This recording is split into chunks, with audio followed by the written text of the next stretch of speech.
پاکستان میں نہیں ہو رہا تھا, پوری دنیا میں ہو رہا تھا. اس لیے کہ سیکنڈ ورلڈ وار کے بعد ان کو اپنے یورپ کی ریکنسٹرکشن کے لیے بھی کھانے پینے کی ضرورت تھی ان کو, کیونکہ یورپ جنگ سے تباہ ہو چکا تھا, ایگریکلچر اس کی اتنی اسٹرانگ نہیں تھی.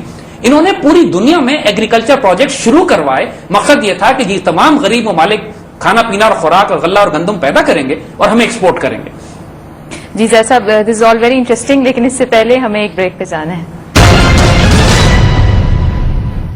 Welcome back viewers. زید صاحب ہمیں بیک گراؤنڈ دے رہے تھے ایگریکلچرل پروجیکٹس کا جو 50s اور 60s میں شروع کیے گئے. ہم اسی پہ ڈسکشن کو کیری آن کریں گے. دیکھیے, جیسے ہم نے آپ کو بتایا کہ 1950s اور 60s میں ان لوگوں نے منگلا ڈیم, تبیلا ڈیم, بڑے بڑے ایگریکلچر پروجیکٹس پاکستان میں اسسٹ کیے, فائنینسنگ کی ان پروجیکٹس کی. پوری دنیا میں انہوں نے کئی جگہ پہ کیا. مقصد ان لوگوں کا یہی تھا کہ یہ تمام علاقے یہ غلہ پیدا کریں گے, گرینز پیدا کریں گے, فروٹس پیدا کریں گے اور ہمیں ایکسپورٹ کریں گے, اور اپنے آپ کو وہ مینوفیکچرنگ پروڈکٹس کی طرف لے گئے جن کو ہائی ویلیو انہوں نے, اپنے آپ کو ہائی ویلیو بھی, پلس ان کی اپنی فوڈ سپلائیز اتنی اچھی سیکیور ہونا شروع ہو گئی اس پیریڈ میں ہماری طرف سے, پرائمری پروڈکٹس ہم سے لے کے اپنے آپ کو کمپلیکیٹڈ پروڈکٹس. مگر 1974 کے بعد جب سے یہ کیسنجر پلان 75 میں فورڈ نے اپروو کیا ہے, آپ دیکھیے گا کہ پاکستان میں کسی بڑے ایگریکلچر پروجیکٹ کی طرف یہ ہم کو نہیں جانے دیتے ہیں. ہم اس کی طرف آئیں گے ابھی, لیکن جو بات ہم ایمفسائز کرنا چاہ رہے ہیں کہ دیکھیے اس وقت دنیا میں ڈیلیبریٹلی عالمی طور پر قحط برپا کرنے کا ایک پلان بنا لیا گیا ہے. پوری دنیا میں قحط برپا کیے جائیں گے. 5 سال سے فوڈ سپلائی انہوں نے ایک مقام پر روک دی ہے لا کے, تاکہ انسان کی آبادی بڑھ رہی ہے, فوڈ سپلائی روکی ہوئی ہے. ڈیلیبریٹلی یہ کراپس کی سپلائیز کو اوپر نہیں جانے دے رہے. 1100 بلین ٹنز کی فوڈ کی کمی ہے دنیا میں. حالت اب یہ ہو جائے گی کچھ عرصے کے بعد کہ اگر امیر ممالک بھی ہیں لیکن ان کے پاس ایگریکلچر پروڈکٹ نہیں ہے اور وہ خریدنا چاہتے ہیں دنیا سے, تو ان کو نہیں ملے گی. سپلائیز بڑھ جائیں گی, سپلائیز بہت مہنگی ہو جائیں گی. دنیا میں شارٹ ہوئی بھی ہیں. خود یورپ اور امریکہ میں غلے کی کمی ہے کیونکہ یہ کنورٹ کروا رہے ہیں اس غلے کو بایو فیولز میں. اس سے پہلے ان کا حال یہ تھا کہ ان کے پاس اتنا سرپلس گندم اور غلہ ہوا کرتا تھا کہ یہ ہزاروں ٹن سمندر میں پھینک دیا کرتے تھے اور عالمی منڈی میں لے کر نہیں آتے تھے, اس لیے کہ عالمی منڈی میں قیمت کم ہو جائے گی. انسان بے شک لاکھوں بھوکا مر جائے قحط سے, لیکن یہ قیمت ایک خاص مقام پر اوپر رکھنا چاہتے ہیں, سمندر میں پھینک دیتے ہیں, غریب انسانوں کو نہیں کھلاتے. لیکن زید صاحب ٹیکنیکلی اس سینیریو سے تو ہمارے جیسے ملکوں کو فائدہ ہونا چاہیے جو کہ ایگریکلچر پروڈیوس یا پرائمری پروڈکٹس پہ جن کا انحصار ہے. تو اگر ایسا قحط آئے گا یا پرائسز بڑھیں گی تو ٹیکنیکلی تو فائدہ ہمارے جیسے. دیکھیے, ہم آپ کو بتاتے ہیں بات اتنی سمپل نہیں ہے. کانسیپٹ ہم اس کو آگے ڈسکس کریں گے, لیکن ہم ساتھ اس سے پہلے آپ کو جو بات اس کو مکمل کر لیں وہ یہ کہ جب ایک جو ہم بات کلیئر بتا رہے ہیں آپ کو, آپ ساری قوم کو یہ بات اچھی طرح سمجھ لینی چاہیے کہ آئندہ قحط کا وقت آنے والا ہے, اور قحط کے نتیجے میں جب ملکوں میں قحط پڑتے ہیں تو براہ راست ریسورسز کے لیے لڑائی ہوتی ہے. جب ریسورسز کے لیے لڑائی ہوتی ہے تو جنگیں برپا ہوتی ہیں. اس کا ایکسٹرا فائدہ جو ان کو ہوتا ہے, اس ملکوں کی پاپولیشن کم ہوتی ہے, آبادی کم ہوتی ہے جنگوں کے نتیجے میں.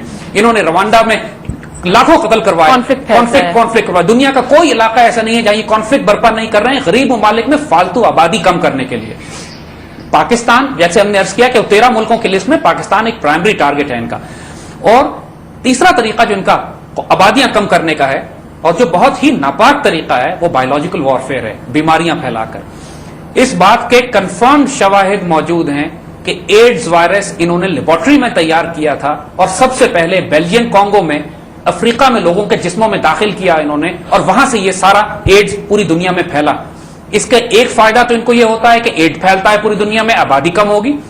دوسرا فائدہ کہ ایڈز کی جو دوائیاں ہیں, اینٹی ریٹرووائرل ڈرگز جو ہیں جو ایڈز کے علاج کے لیے استعمال ہوتی ہیں, وہ یہ بناتے ہیں. ان کی فارماسیوٹیکلز ان کے پاس ہیں. اب بلینز آف ڈالرز کا بزنس یہ الگ ملتا ہے ان کو, انسانوں کو قتل بھی کروائیں اور اپنی دوائیاں بھی بیچیں, اپنا کاروبار بھی چلائیں. لیکن زید صاحب ونس اگین اگر آپ ایڈز کی بات کریں, ایڈز سے سب سے زیادہ نقصان تو انہی ممالک کو خود ہوا ہے, بیکاز ایڈز کا انسیڈنس پاکستان میں تو اٹس تھینکفلی کافی لو, لیکن امریکہ میں کافی زیادہ. نوٹ کیجیے گا جو بات ہم نے آپ کو پہلے کہی تھی, 2 باتیں یہاں نوٹ کرنے کی. پہلی بات تو یہ کہ یہ یتخبط الشیطان من المس ہیں, دیوانے ہیں, باولے ہیں بالکل. یہ آخر جب دنیا میں گلوبل وارمنگ ہو رہی ہے تو خود بھی تو تباہ ہو رہے ہیں اس کے ساتھ. یہ جب فلڈنگ ہوگی اوشنز میں, جب گلیشیئر میلٹ کریں گے تو خود ہالینڈ اور انگلینڈ بھی تو ڈوبے گا اس کے ساتھ جا کے. تو یہ جو کچھ پلان دنیا کے لیے کرتے ہیں یہ نعوذ باللہ خدا نہیں ہے, یہ بیڑا غرق کر دیتے ہیں انسانیت کا بھی, فصل کا بھی, نسل کا بھی, اور پوری دنیا میں فساد برپا کرتے ہیں. اور دوسری بات یہ کہ ایڈز سے کون مر رہا ہے ان کے معاشروں میں؟ وہ لوگ جن کو اتنے معاشروں میں بھی وہ لوگ جو لاکھوں مر رہے ہیں ان کی کوئی حیثیت نہیں ہے, وہ بھی کیڑے مکوڑے ہیں ان کے لیے. آپ نے ان کو یہ کب سمجھ لیا کہ اپنے لوگوں کی بڑی عزت و قدر کرتے ہیں؟ یہ ان کی لوور کلاس ہے, ان کی وہ لیبر قوم ہے جس کو لاکھوں مر جائیں تو ان کو بھی فرق کوئی نہیں پڑتا. جو ان کے بڑے ہیں وہ تو ریٹرووائرل ڈرگز افورڈ کر سکتے ہیں, اور وہ تو جو خود دوائیاں کمپنیاں بناتی ہیں. ہم آپ کو مثال ایک اور دیتے ہیں. دیکھیے اینتھریکس 9/11 کے بعد امریکہ میں سینٹ میں اور کانگریس میں اینتھریکس کے لفافے وصول ہونا شروع ہوئے, اینتھریکس کا پوائزن جس کے اندر تھا. کسی مسلمان اسلامی جہادی گروپ نے یا کسی اور موومنٹ نے نہیں بھیجے تھے. بعد میں معلوم ہوا کہ خود انہی کے لوگوں نے وہ ڈسپیچ کیے تھے, مگر اس کے نتیجے میں پینک کیا کریٹ کیا کہ U S department of defence نے billions dollars worth of anthrax vaccines بنانے کے لیے اسٹاک پائل جمع کر کے رکھ لیے پورے امریکہ میں. اور مزے کی بات یہ کہ اینتھریکس بنانے والی جو ویکسین بنانے کی کمپنی تھی اس میں ڈونلڈ رمسفیلڈ کے شیئر تھے.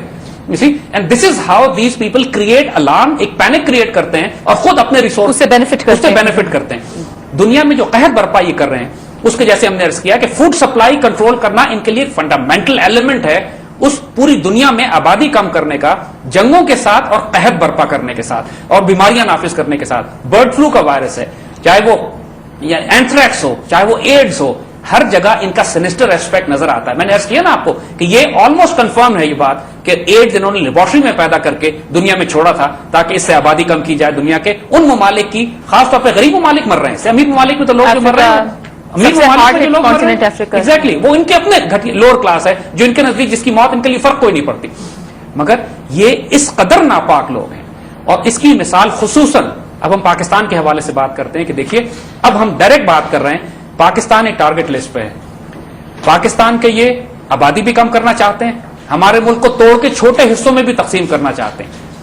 یہ ایک گلوبل گیم پلان ہے جس کا آغاز کیسنجر نے کیا تھا. اب اس کو سمجھنے کی کوشش کیجیے. ہم آہستہ جا رہے ہیں اس بات کے اوپر اور تفصیل سے بار بار ایک ہی بات کو ایمفسائز کر رہے ہیں because this is something that you need to understand now.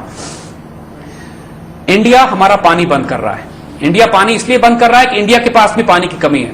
اس کو بھی معلوم ہے کہ اگلے چند سالوں کے بعد ایک قحط برپا ہونے والا ہے. بنگلہ دیش کا پانی انڈیا روک رہا ہے, وہ دریا جو بنگلہ دیش میں جاتے ہیں. انڈیا اپنے دریاؤں کو آپس میں ملا رہا ہے نہری نظام کے ذریعے. وہ زیادہ سمجھدار لوگ ہیں. انڈس واٹر ٹریٹی کو بریچ کر رہا ہے بغلیار ڈیم بنا کے. ہم نے ان کے ساتھ انڈس واٹر ٹریٹی کی تھی اس دور میں کہ جب پانی کی فراوانی تھی, جب ہمارے یہاں ڈیم بن رہے تھے. اب دنیا میں پانی کا قحط ہے, آبادی بڑھ گئی ہے, فوڈ سپلائی کم ہو گئی ہے, فوڈ ریزروز کم ہو رہے ہیں. اب تو خریدنے بھی جائیں گے تو غلہ نہیں ملے گا, ملے گا تو 10 گنا قیمت میں ملے گا. اس صورتحال میں اگلی جنگیں دنیا میں جو برپا ہوں گی وہ پانی پہ ہوں گی. یہ یاد رکھیے گا. وہ قوم زندہ بچے گی جس کے پاس پانی کے ذخیرے ہوں گے. وہ قوم بچے گی جس نے اپنی فوڈ سپلائی محفوظ رکھی ہوئی ہوگی, جس کے پاس اپنا غلہ ہوگا, جس کے پاس اپنی گندم ہوگی. ایک بات ہم آپ کو بتا دیں, دیکھیں پھر ہمیں یہاں پہ یوسف علیہ السلام کی مثال دیتے ہیں. یوسف علیہ السلام کو اللہ کی طرف سے اشارہ کر دیا گیا تھا. اس وقت بادشاہ کو خواب آیا, اشارہ بادشاہ کو آیا کیونکہ یہ کام بغیر اتھارٹی اور بغیر پاور کے نہیں کیا جا سکتا. اس خواب کی انٹرپریٹیشن یوسف علیہ السلام نے دی, اور خواب کی انٹرپریٹیشن یہ تھی کہ 7 سال فراوانی کے ہوں گے. تمہارے پاس 7 سال کا مارجن ہے, غلہ جمع کر لو جتنا کرنا ہے, کیونکہ 7 سال کے بعد 7 سال کا قحط آئے گا. اور وہ قحط اتنا خوفناک ہوگا کہ پورے خطے میں لوگوں کو غلہ اور کھانا اور گندم نہیں ملے گی. اور جس کے پاس جو سمجھدار ہوگا, جو اللہ کے دیے ہوئے اس اشارے کو سمجھ لے گا, وہ بچے گا. ورنہ قحط, بھوک, جنگ, بیماریاں, فاقہ تمہارے اوپر مسلط ہو جائے گا. یاد رکھیے گا, یہ وارننگ انٹلیکچوئل بیسس پہ بھی اور سارے جنگی اور جیو اسٹریٹجک صورتحال کو دیکھ کے بھی پاکستان پوری قوم کے لیے یہ وارننگ ہے. ہوشیار ہو جائیں اس بات پہ, اگلے چند سالوں میں خوفناک پانی کا قحط پڑنے والا ہے. اگلے چند سالوں میں جنگیں برپا ہوں گی پانی کے اوپر. زائنسٹ گیم پلان جو ہنری کیسنجر کا ڈیزائن کیا ہوا ہے پاکستان کی آبادی کم کرنے کا